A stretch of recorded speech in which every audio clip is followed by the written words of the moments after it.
Hi there and welcome to my YouTube channel Julia McNeil Crafts. So today I'm going to make this one layer mixed media card using the gorgeous new stamps from Polkadoodles. So the first stamp set that I'm going to use is this one, which is called Believe, and I'm going to use this gorgeous girl here. She's just lovely.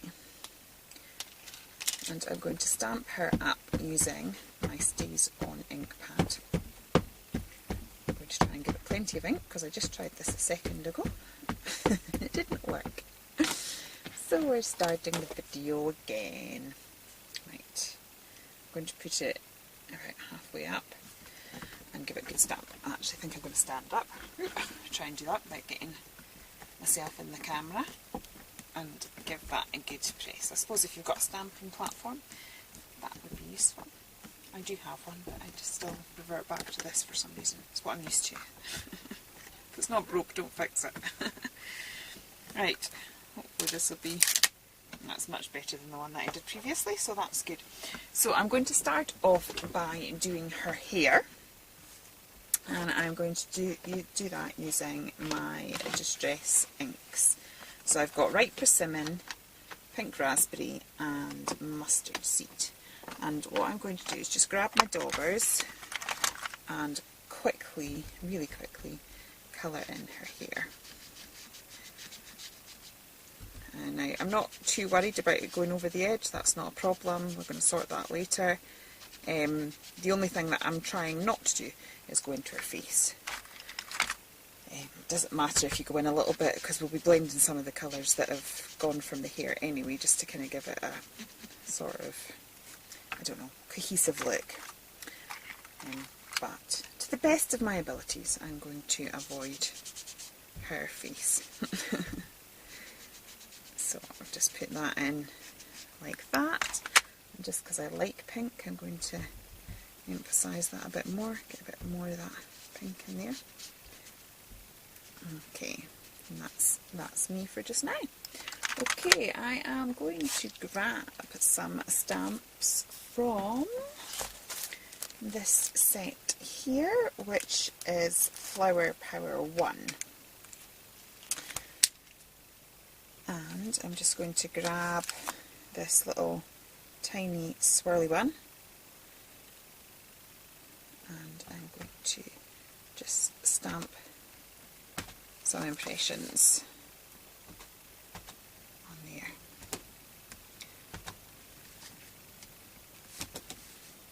And this really here, even though we're making a one layer card, so this will be a flat card, but you're still going to have that interest of loads and loads of layers.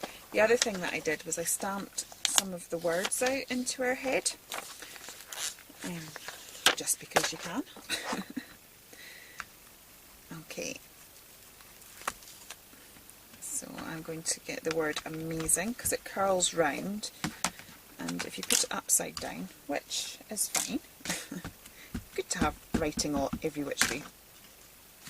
I'm kind of losing myself, give myself some room. It'll just go along the curve of her hair there. So I'm going to stamp that there, and then I'm also going to use the word believe.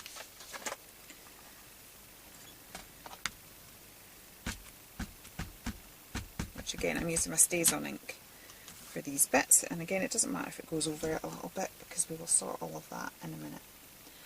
Okay, so I've got the word believe in there, and then I'm also going to kind of draw in a little bit of a dress, because this stamp just comes as a head, but Nikki has designed a stencil to go with the set, and in that stencil there is a dress and hands and legs. So if you want to do that, that's a great tool to use, but I've just gone for a very simple look here, so I'm just drawing it in myself because it doesn't really matter. Okay, so I'm just going to stamp over her dress. So I've got the word believe, and I think I also in the original had the word ever.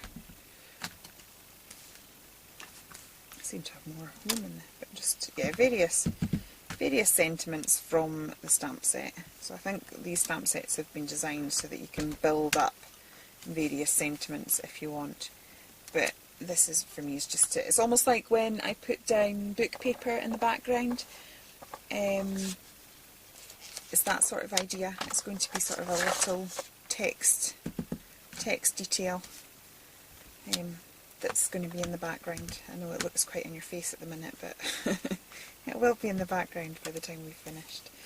Okay, and while I'm at it, I will do her colour in her dress. So again, I'm using the same distress they're not oxides at all, the same distressed inks that I did before. And I'll put the pink in at the edge.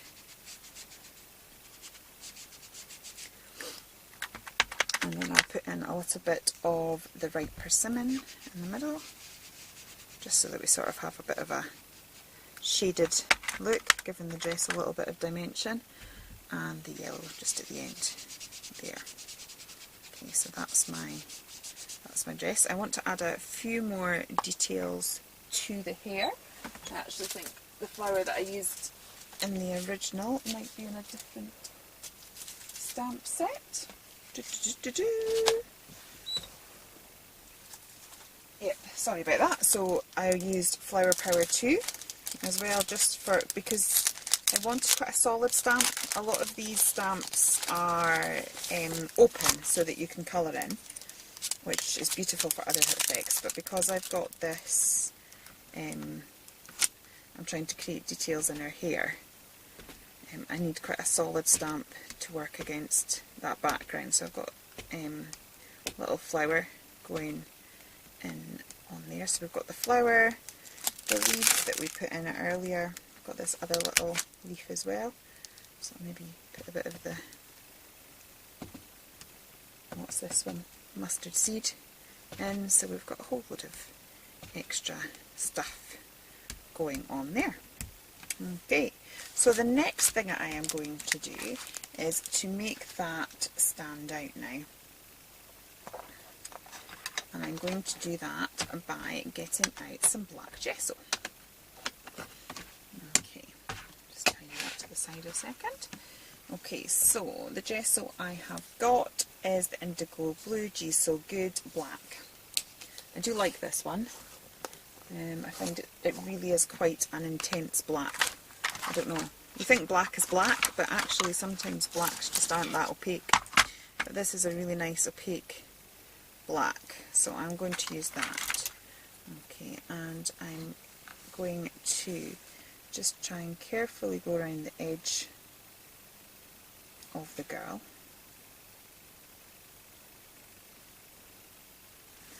And then once I've got the edging in, I can very quickly just fill in the rest of the background without having to think about it too much. Just slap it on. See, I got a bit too happy there, but that's alright. Just curve it back round. Okay. So I'm just going to slap that on. Now I was prepping this with the last one. I did it on my glass mat, so it didn't matter that I've gone over, but you know, now I'm doing it on my precious filming mat. But I have discovered with this mat that it cleans up really well, so I'm not too stressed about it. The only thing I don't think it responds too well to is the heat gun. You know, I think last time I was doing some heat embossing, I kind of forgot this is not my glass mat. So it raised up with the heat and thought, So I've managed to rescue it for this once, but it's not something I plan on doing again. Okay, so I'm very quickly blacking out around the edge of the girl, and that really is making that hair pop out. So as I said, we've got all those mixed media elements, but we've still got a very flat piece, which is quite fun. I'm just going to go over that a little bit so all the brush strokes are going the same way. And as I said, it's quite a simplistic design, so I'm not needing her arms and things just now. She can live without them. Okay, and I've put that black on there, and that shouldn't take too long to dry. It dries really quick, so that's good. So that's my black. That's that sorted. Okay, I'm just going to grab a tissue and clean off my, a bit of a flat head. bit more rounded in the original. But hey ho. No two makes are ever the same. She still looks gorgeous. I think maybe I'll just have to round it slightly because it's going to bug me. It's going to bug me, but I just need to take, if I just take a little off the sides, and the trouble is that's been in water now, so it's a bit runnier than it should be.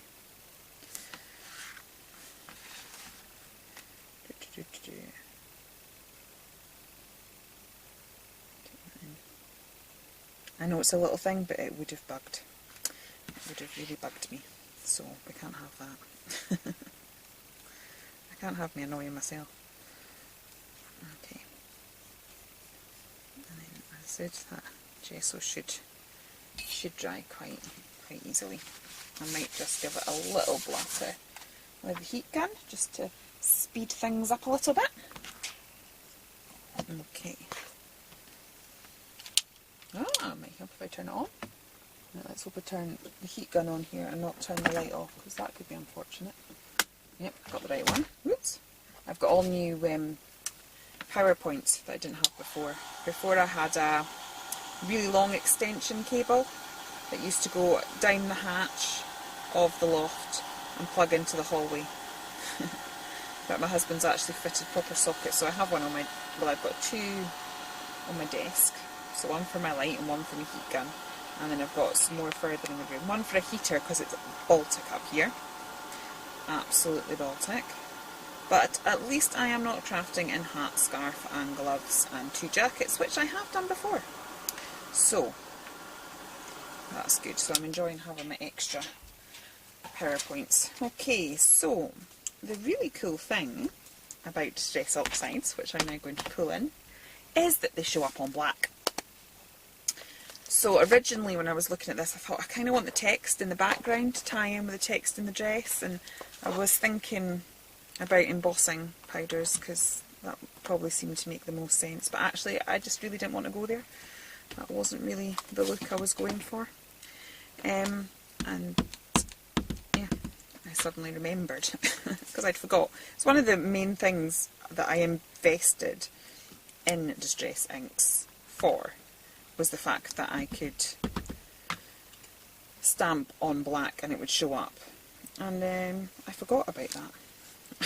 So I am using my Spice Marmalade Distress Oxide. I think I might have used the lemon one, looking at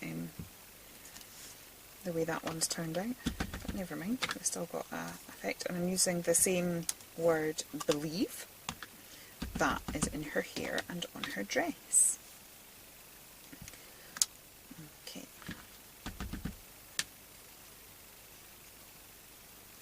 I'm just kind of randomly stamping it in the background so we have a bit of a text detail.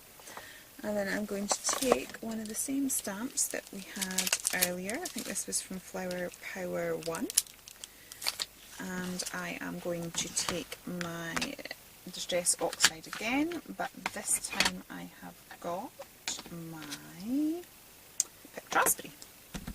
And I'm just going to pop a little bit of foliage coming down, just because it helps to soften things a little bit.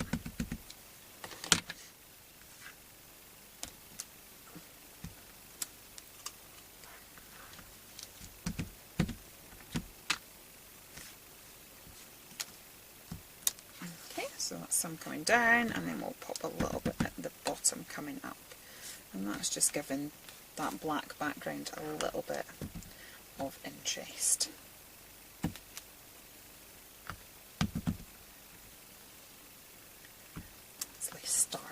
Less stark now, but it's also not too in your face, which is what I was a bit worried that embossing powder would do. I didn't kind of want the, I don't know, I didn't really want the raised look on this. I wanted it nice and flat. Sorry, just cleaning my mat as I go.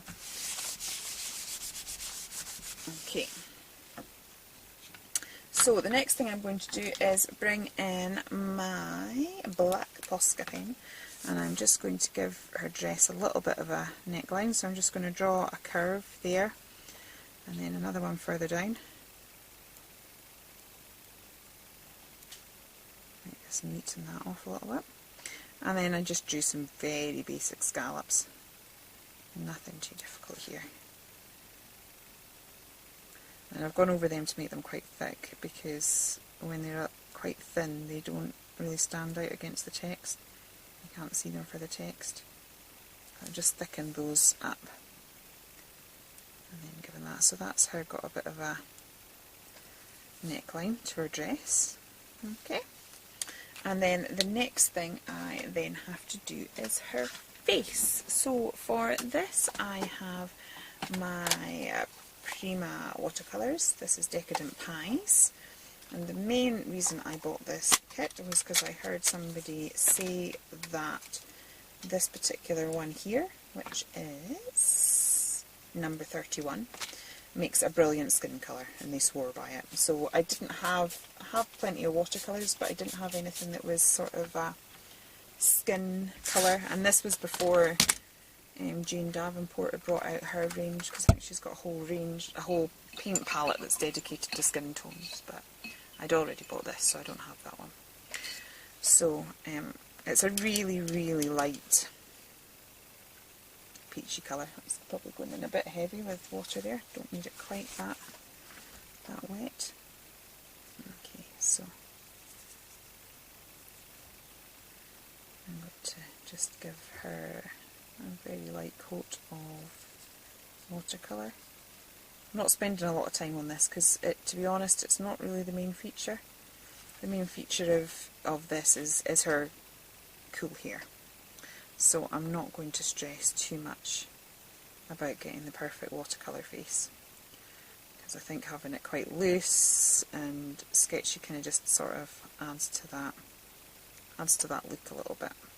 So I've just put like a thin layer of it all the way along. I've gone back in and the shadow areas, so under the hairline, under the chin and along the neck, just along the cheeks, and I've made those just that little bit darker, and I'll maybe just go along the eyelids as well. Okay, and I also used, which one was this? Number 28. It's a bit of a sort of coppery colour, and I used that for her lips. So again, it's a bit like, when they tell you about doing your makeup, they tell you, not to have really, really bright, vivid eyes and then a bright lipstick. That you should have,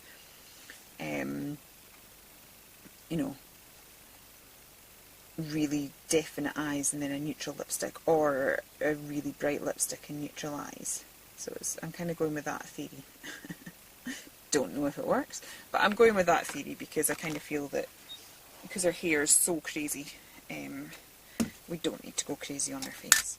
So I'm just going to, I wouldn't normally do quite so much with a heat gun. I prefer to let things dry naturally, but for the sake of not making the video 6 hours long, actually I'm hoping that this one might not be too long. You never know. Mind you, I'm just glancing at it, it's 18 minutes already. So. It'll not be an hour and 10, that's for sure, like the last one. Sorry about that, guys. Okay, I'm also going to pull in some of the picked raspberry just so that we can get it tying in. Because we do want it all a bit cohesive, and I think that's one of the cool things about watercolour is especially with skin tones and things, that you can pull in these sort of other colours and it just really ties things together. So I'm just putting some a little bit along the hairline, and then I want to give her some nice rosy cheeks. I'm putting that in quite heavy, and that's okay.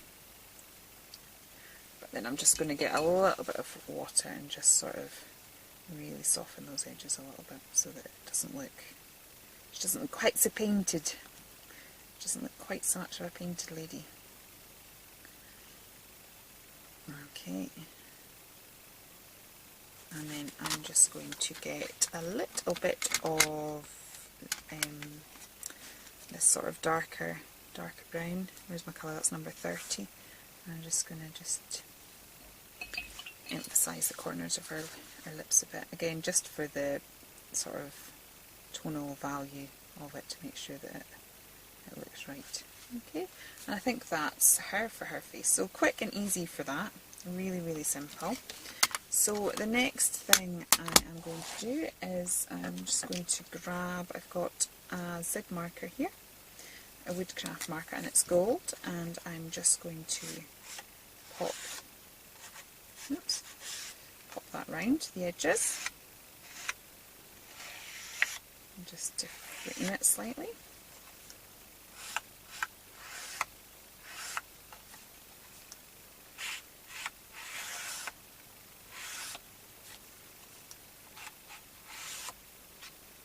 Okay, and then I have a Posca marker, which is also gold.